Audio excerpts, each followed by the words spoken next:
as a parent and as a grandparent. We need a lot of wisdom, and in the beginning I was praying that we would have the wisdom on how to deal with each child individually, because each child has their own personality.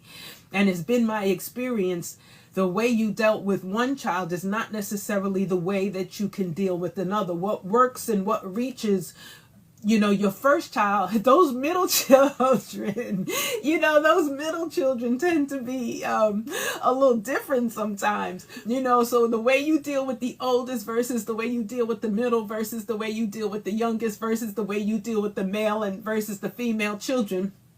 We have to have the wisdom to know how to reach each child. Some children are, very timid. Some children are very aggressive. Some children, they're very soft. You can't speak to them harshly because their spirits get wounded easily. Versus others, it doesn't matter what you say to them. They don't really take anything seriously, and they're just rough and tough and ready to go. So, we have to have the wisdom. This was my experience. I have 3 children, 2 girls and a boy, and they're all very different, and what worked for the first one did not work for the second. And then my boy was number 3, so I had to deal with him differently as a boy versus me going to dance class for years. Now I had to transition to going to football and basketball with my son. I can't treat my son the way I treated my daughters, because the world is not going to treat my son the way the world treats my daughters.